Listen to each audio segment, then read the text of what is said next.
Last video में हमने सीखा था कि ट्रेन चैप्टर से आपके किस किस टाइप के क्वेश्चन बनते हैं और हमने कुछ टॉपिक को भी कवर किया था जिसमें मैंने आपको बताया था कि अगर कोई ट्रेन किसी पेड़ को पार करे, किसी पोल को पार करे, किसी ट्री को पार करे या किसी टावर को पार करे, जब क्वेश्चन कैसे हमारे एग्जाम में आते हैं। साथ में हमने इससे रिलेटिव अपने कुछ एग्जाम में जो आपके क्वेश्चन आ रखे थे उसकी भी बात की थी।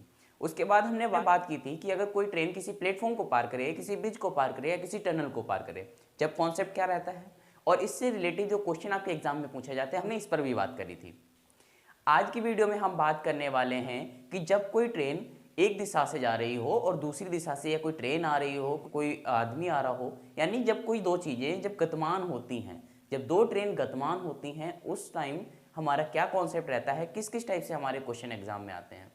क्योंकि हम इस टॉपिक पर हम बात कर रहे हैं, पहला हम कॉन्सेप्ट समझते हैं, उसके बाद जो आपके एग्जाम में ऑलरेडी क्वेश्चन आए हुए हैं हम उस पर भी बात करते हैं। तो चलिए स्टार्ट करते हैं आज की अपनी क्लास को।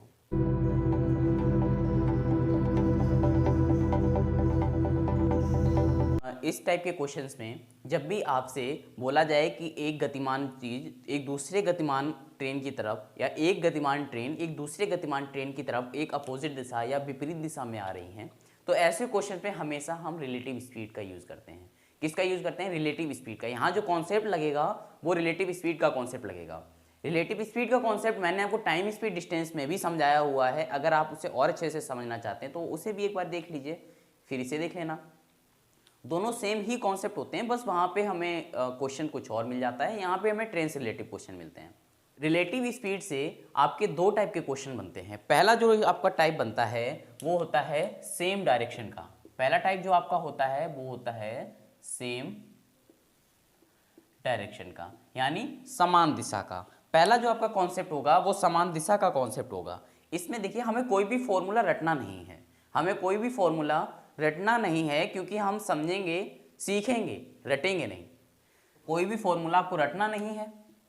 ये समान दिशा का कॉन्सेप्ट कैसे होता है? मान लीजिए ये कोई पॉइंट है और यहां से ये कोई भी पॉइंट है, ये पॉइंट ए है और ये पॉइंट बी है, ये दो पॉइंट हैं। पॉइंट ए से एक ट्रेन चलना स्टार्ट करती है, उसी समय पॉइंट ए से एक दूसरी ट्रेन भी चलना स्टार्ट करती है।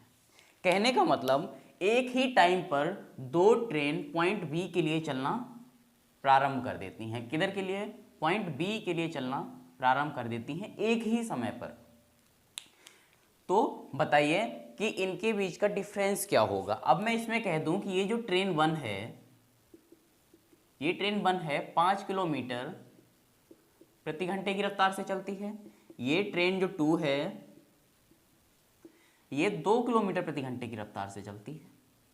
ट्रेन 1 5 किलोमीटर प्रति घंटे की रफ्तार से चलती है, ट्रेन 2 2 किलोमीटर प्रति घंटे की रफ्तार से चलती है। तो बताइए पॉइंट ए से पॉइंट बी तक कौन सी ट्रेन सबसे पहले पहुंचेगी? तो नॉर्मल सी बात है, आपके दिमाग में आ रहा है, आप सीधे सीधे बोलोगे कि भाई जो ट्रेन 1 है, ट्रेन 1 है ये पहले पहुंच जाएगी। ठीक है, ये तो एक छोटा सा पॉइंट था। अगर आप में क्वेश्चन इसी में एक बड़ा क्वेश्चन बना दिया जाए, एक अच्छा खासा क्वेश्चन बना दिया जाए, तो कंफ्यूजन वहाँ पे बहुत ही ज़्यादा बढ़ती है। तो इसे इसलिए हमें समझना जरूरी है। तो भाई पॉइंट ए से पॉइंट बी तक अगर दो ट्रेनें जाएंगी, अलग अलग स्पीड से ट्रेनें जा रही हैं, अलग अलग स्पीड से ट्रेनें जा रही हैं, तो वो एक ट्रेन ज़्यादा तेज चलेगी, एक ट्रेन धीरे चलेगी। तो जो ट्रेन ज़्यादा तेज चलती है, यानी फर्स्ट ट्रेन को हम क्या मान लेते हैं? S1 और दूसरी ट्रेन को हम मान लेते हैं S2। दो ट्रेनें, क्योंकि एक ट्रेन जो ट्रेन 1 है वो चल रही है 5 किलोमीटर प्रति घंटे की रफ्तार से और ट्रेन 2 चल रही है 2 किलोमीटर प्रति घंटे की रफ्तार से। इनके बीच का हमें डिफरेंस बताना है तो माइनस कर देंगे, डिफरेंस बताना है तो माइनस कर देंगे। हमेशा याद रखना है, डिफरेंस अगर बताना है तो आपको माइनस करना है। ठीक है, आप माइनस कर देंगे तो कितना आ जाएगा? 3। कितना आ जाएगा? 3। अगर मैं यहाँ पे आपसे कह देता, अगर मैं यहाँ पे आपसे कह देता कि ये ट्रेन 2 की जो स्पीड है, ट्रेन 2 की स्पीड, ट्रेन 1 की स्पीड है 2 किलोमीटर प्रति घंटा और ट्रेन 2 की जो स्पीड है वो है 5 किलोमीटर प्रति घंटा। अब देखिए ऐसी सिचुएशन में, क्योंकि ट्रेन 1 की स्पीड अब कितनी है? 2 किलोमीटर प्रति घंटा, डिफरेंस बताना है इसीलिए हम माइनस लगा देंगे। ट्रेन 2 की स्पीड है 5 किलोमीटर प्रति घंटा, तो अब आपका आंसर क्या आएगा? -3। क्या आएगा? -3। लेकिन कभी भी आपको स्पीड जहां पे बोला जाए ना, वहां पे आपको माइनस नहीं लगाना है, वहां पे हमेशा क्या रखना है? प्लस रखना है। क्यों? क्योंकि स्पीड कभी आपकी माइनस में नहीं आ सकती। कभी भी स्पीड आपकी माइनस में नहीं आएगी। क्यों? स्पीड माइनस का मतलब क्या होता है, अगर आप एक जगह किसी गाड़ी को, किसी ट्रेन को या किसी बस को खड़ा भी कर देते हैं तब भी स्पीड आपकी माइनस में नहीं जाती है, वो जीरो हो जाएगी। जीरो तो माइनस नहीं है ना, तो कभी भी स्पीड आपकी माइनस में नहीं आएगी, इस बात का हमेशा ध्यान रखना है। तो इस टाइप के कॉन्सेप्ट जब भी आपको पढ़ते हैं, जब भी आपको क्वेश्चन मिलता है सेम डायरेक्शन का, दो गतिमान चीजें एक ही दिशा में जा रही हों, तो वहां पे हम क्या यूज करेंगे, वहां पर हम यूज करते हैं S1 माइनस S2। क्यों करते हैं? क्योंकि वो एक ही दिशा में जा रही हैं और डिफरेंस पूछा गया होगा। जब एक ही दिशा में जा रही हैं तो उन्हें हम माइनस कर देते हैं, ठीक है ना। चलिए सेकेंड टाइप समझते हैं।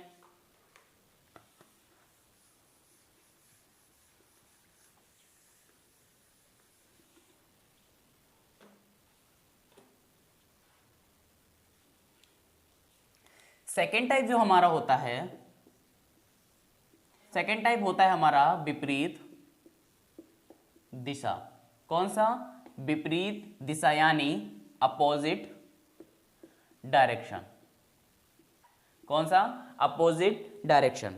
अपोजिट डायरेक्शन टू टाइप के होते हैं, एक तो जो एक दूसरे के सामने से आते हैं, एक डायरेक्शन होता है जिसमें वो एक दूसरे से दूर जा रहे होते हैं। दोनों टाइप की बातों को हम समझते हैं। देखिए फर्स्ट टाइप आपसे क्या बोला जाएगा, ये दो कोई पॉइंट हैं, ये पॉइंट ए है, ये पॉइंट बी है, ये पॉइंट ए है और ये पॉइंट बी है। अब यहां से एक ट्रेन अपने एक समय पर चलना स्टार्ट करती है, सेम उसी टाइम पर पॉइंट बी से एक ट्रेन चलना स्टार्ट करती है। तो बताइए, अब इसमें पूछा जाएगा कि जब ये ट्रेन चलना स्टार्ट करती हैं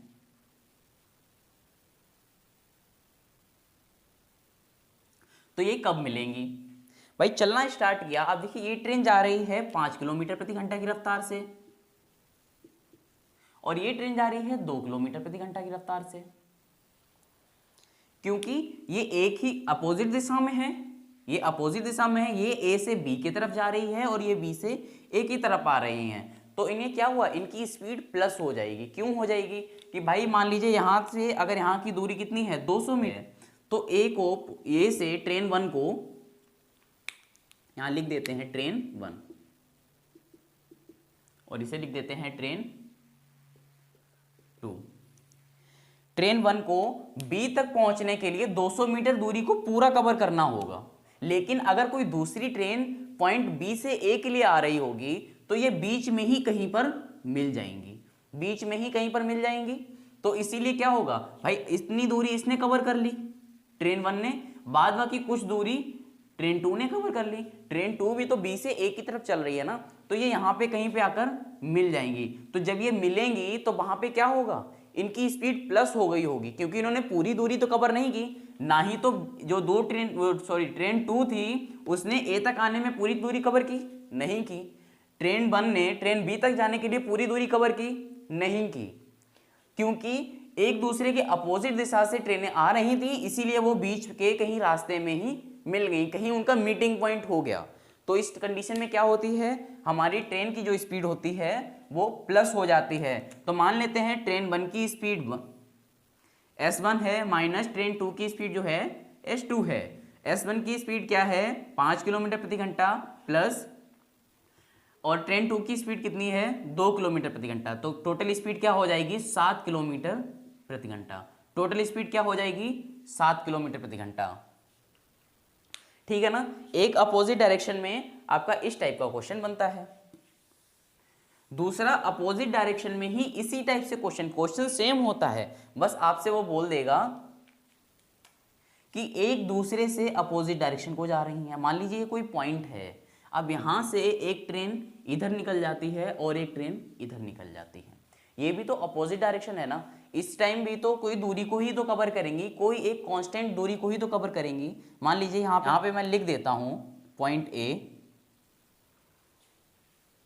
और ये लिख दिया मैंने पॉइंट बी। अब मैं बोल देता हूं अपने मीटिंग पॉइंट से दोनों ट्रेनें अपने अपोजिट डायरेक्शन में जाएंगी। अपने अपोजिट डायरेक्शन ये भी तो हो गया भाई, इस कंडीशन में भी इस ट्रेन को इधर ही जाना था और इस कंडीशन में भी ट्रेन को इधर जाना था, लेकिन उस टाइम हमने क्या देखा कि जब ये मिल रहे थे, हमने ये बात की थी पहले कि ये जब मिल रहे थे, ये बात नहीं की थी मिलने के बाद ये आगे जा रहे थे। तो मिलने के बाद जब ये आगे जाएंगे, ऐसा तो है नहीं वापस मुड़ गए, आगे ही तो जाएंगी ना, ट्रेन है आगे ही जाएगी, तो जब ये आगे निकलेगी जब भी ये अपोजिट डायरेक्शन में ही होगी, यानी इस टाइप की कुछ सिचुएशन बनी होगी। ये वाली ट्रेन एक्चुअल में इधर से ही तो आ रही थी और ये वाली ट्रेन इधर से जा रही थी, ऐसी ही तो कंडीशन थी। ये जो ट्रेन है ये जब इधर से आ रही थी तो इस कंडीशन में ही तो आई थी, और ये ट्रेन जब ट्रेन 1 थी जो ट्रेन 2 के लिए जा रही थी वो इस कंडीशन में जा रही थी, इसी तरीके से तो जा रही थी ना। तो ये भी क्या है, आपका अपोजिट डायरेक्शन का ही कॉन्सेप्ट है। इस टाइप में भी आपका हमेशा S1 प्लस S2 ही होगा, S1 प्लस S2 ही लगेगा कॉन्सेप्ट। कौन सा कॉन्सेप्ट लगेगा, S1 प्लस S2 का ही कॉन्सेप्ट लगेगा। तो अभी हमने क्या क्या सीख लिया, अभी हमने सीख लिया जब एक दिशा में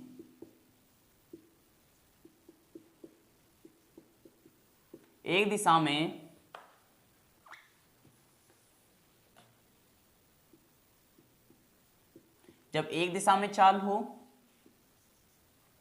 दूसरा पॉइंट हमने सीखा था जब विपरीत दिशा में,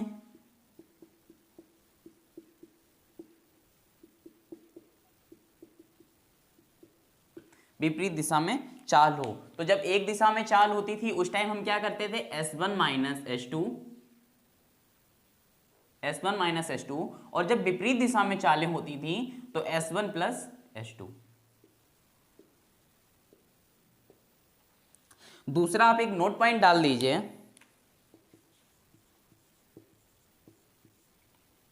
लिख सकते हैं कि इन फॉर्मूलों का या इन कॉन्सेप्ट का यूज हम जब ही करते हैं जब वे गतिमान हो, जब दो चीजें या दो वस्तुएं गतिमान हो उस समय हम सापेक्ष चाल का कॉन्सेप्ट यूज करते हैं। कौन सा कॉन्सेप्ट यूज करेंगे, सापेक्ष चाल का। कब, जब आपकी दोनों चीजें गतिमान हो। अब गतिमान के लिए कोई ट्रेन हो सकती है ना, कोई मनुष्य हो सकता है, कोई मैन है, कोई बच्चा है, या कोई कार हो सकती है, कोई भी ऐसी चीज जो गतिमान हो, उस टाइम हम क्या यूज करेंगे, सापेक्ष चाल का, यानी रिलेटिव स्पीड का कॉन्सेप्ट हम यूज करते हैं। ठीक है, रिलेटिव स्पीड का कॉन्सेप्ट यूज करेंगे। और दूसरा इसमें आप नोट पॉइंट एक और डाल दीजिए कि रिलेटिव स्पीड का कॉन्सेप्ट तभी लग सकता है जब दोनों गतिमान चीजें अपने समान समय पर चलें।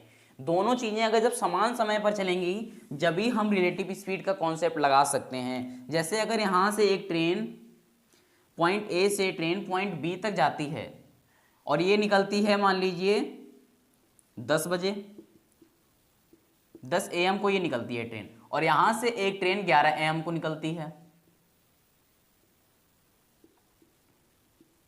ठीक है ना। अभी क्या है, देखिए इनके समय जो है वो समान नहीं है। ये 10 किलोमीटर प्रति घंटा की रफ्तार से है, ये 11 किलोमीटर प्रति घंटा की रफ्तार से है। अभी इनका समय समान नहीं है, तो अभी हम यहाँ पे रिलेटिव स्पीड का कॉन्सेप्ट नहीं लगा सकते। क्यों नहीं लगा सकते, क्योंकि अभी इनका समय समान नहीं है। अगर हमें इसमें रिलेटिव स्पीड का कॉन्सेप्ट लगाना है तो इस ट्रेन को हमें पहले 1 घंटे तक ट्रेवल कराना ही होगा। क्या कराना होगा, 1 घंटे तक ट्रेवल कराना होगा। जब ये 11 बजे जिस जगह पे पहुंच जाएगी, मैं मान लेता हूं ये ट्रेन 11 बजे इस पॉइंट पर आ जाएगी, यहां पे इसे आते आते 11 बज जाएगा। तो अब क्योंकि ये ट्रेन 11 बजे यहां पे आ गई है और ये ट्रेन भी 11 बजे निकलेगी, इतनी बीच की दूरी के लिए हम क्या करेंगे, सापेक्ष चाल का कॉन्सेप्ट यूज करेंगे। किसका, सापेक्ष चाल का।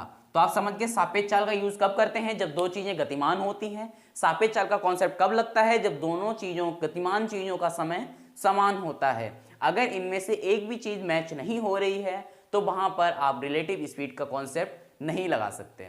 ठीक है ना, वहां पर रिलेटिव स्पीड का कॉन्सेप्ट बिल्कुल भी नहीं लग सकता है। ये थे कुछ आपके कॉन्सेप्ट जो आपके रिलेटिव स्पीड के क्वेश्चन में यूज होने वाले हैं। और इस कॉन्सेप्ट को मैं अलग से इसलिए समझा रहा हूं क्योंकि ये सिर्फ यहीं तक नहीं है। ऐसा नहीं है कि ट्रेन वाले को चैप्टर में ये खत्म हो जाता हो। ये आपका टाइम स्पीड डिस्टेंस में भी रहता है, बोट एंड स्ट्रीम में भी रहता है ना। बहुत सारे ऐसे चैप्टर हैं जिसमें आपको इस कॉन्सेप्ट का यूज करना ही होगा। सापेक्ष चाल का, रिलेटिव स्पीड का कॉन्सेप्ट आपको यूज करना ही होगा। इसलिए मैं आपको ये बार बार अलग से समझाने की कोशिश करता हूँ। ठीक है, जितने बार इससे रिलेटिव क्वेश्चन आएंगे उतने बार मैं इस कॉन्सेप्ट को समझाऊंगा। ठीक है ना। तो आज की वीडियो में हम बस इतना ही समझते हैं कि इसके रिलेटिव स्पीड का कॉन्सेप्ट क्या होता है। कल की वीडियो में हम समझेंगे कि रिलेटिव स्पीड से हमारे क्वेश्चन कैसे एग्जाम में पूछे जाते हैं, कौन कौन से एग्जाम में हमारे क्वेश्चन आए हैं। जिस तरीके से हमने पिछली वीडियो में अपने क्वेश्चन लिए थे जो आपके ऑलरेडी एग्जाम में आए हुए थे, उसी तरीके से हम सापेक्ष चाल के किस किस टाइप के क्वेश्चन हमारे एग्जाम में आए हैं उसी टाइप के क्वेश्चन को हम करेंगे, और वही क्वेश्चन करेंगे जो आपके ऑलरेडी एग्जाम में आए हुए हैं, ठीक है ना। और ये आपके लिए एक एग्जाम की स्ट्रेटजी के लिए बहुत ही अच्छा और बहुत ही इंपॉर्टेंट चीजें रहेंगी, क्योंकि अगर आपको पता होगा कि हमारे एग्जाम में किस किस टाइप से क्वेश्चन आते हैं तो एग्जाम को क्रैक करना उतना ही ज्यादा आसान हो जाता है, ठीक है ना। हम मिलते हैं अपनी नेक्स्ट वीडियो में। Thank you for watching this video.